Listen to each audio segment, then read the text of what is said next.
Assalamu alaikum wa rahmatullahi wa barakatuh. Germany is being systematically degraded and subjugated by the owners and controllers of global financialized capital. Now, I've been talking about this for quite some time. I was talking about this since at least the start of the war in Ukraine, if not before. Germany, Germany's leaders, who are nothing but collaborators with the owners and controllers of global financialized capital, and who act on the promise of benefit. They're hoping that they will be remembered and rewarded by the owners and controllers of global financialized capital, that they'll be rewarded for cooperating with the sabotage of their country. Now, these leaders have placed their country, have placed Germany, have placed their economy into a trap that tightens the more you struggle, until it finally chokes you to death.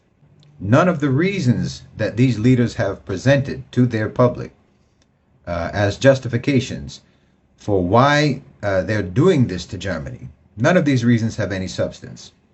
Whether it's because they say it's necessary, a necessary sacrifice to weaken Russia, or a necessary sacrifice for the sake of the environment and to, combat climate change, or anything like that. Whatever else they want to say as a sales pitch, none of this has any substance, and none of this has anything to do with what's really going on and with why this is happening. They say that they want to stop their dependence on Russia for energy, but they've closed all of their nuclear power plants, and they've just shifted their energy dependence to more expensive sources like the US and the Khalij. They say that they want to avoid or to eliminate carbon emissions and to promote green energy. But they are importing the dirtiest form of energy that there is, coal, to compensate for the shortages that they themselves are causing for themselves. And of course, these shortages and these increases in energy costs are wreaking catastrophic consequences on businesses in Germany, on the cost of living and the quality of life, and they're suffocating the economy. Manufacturing has been plummeting in Germany month on month for over a year now. Bankruptcies are skyrocketing. Business closures, especially for small and medium-sized businesses, are hitting record numbers. They are importing coal from Colombia, where miners are treated like animals, as disposable human beings, getting sick, getting injured, dying for the sake of Germany, or rather, for the sake of the owners and controllers of global financialized capital and their profiteering from the sabotage of Germany, from the subjugation of Germany. And take note of the fact that Germany is in the process of tearing down one of their biggest wind farms, because they say that there's coal underneath that land, and they want to start mining that coal instead of relying on windmills for their energy. Now, think about that. That's going to mean that German coal miners are going to learn what it feels like to be Colombian. Because anytime the owners and controllers of global financialized capital onshore labor that they have been offshoring, when they bring back to their own countries services and labor that they have been outsourcing, they don't want to see costs increase for them. They don't want to see labor costs increase. They don't want to see a decrease in productivity. That's going to mean that they want that German mine to replicate the conditions of mines in Colombia. Trust me, in 10 years, there won't even be a Green Party in Germany. Environmental concerns won't even be mentioned in public discourse in Germany, because all this talk about the environment, all this talk about climate change, that's particularly hyperbolic in Germany, that only exists for the purposes of justifying this program of destabilization, this program of deindustrialization, this program of subjugation. Once that program has progressed sufficiently, once that program has advanced sufficiently, and Germany becomes a completely subject nation, there will be no need to talk about the environment anymore. You won't need the Green Party and the fanatical environmentalists anymore to terrify the public about climate change, to get them to accept these insane conditions that are being justified on the basis of the environment and green energy and the Green New Deal and so on. Once that program has been implemented and enforced to a sufficient degree, you won't need those justifications anymore, and they'll go away, and they'll come up with something else. They want to degrade Germany. They want to deindustrialize Germany. They want to humiliate Germany. And they're trying to see just how much the German people are willing to bear it.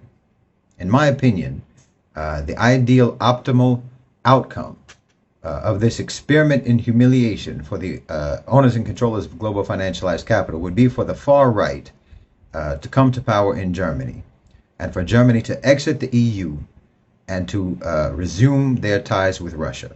Then they'll be able to treat Germany as an open enemy with aggressive hostility, and potentially they could even go to war again.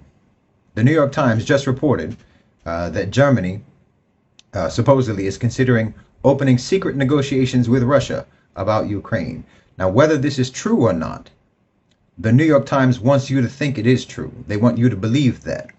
That is implanting doubts and suspicions about Germany and about Germany's intentions and about Germany's reliability as a team player in Europe.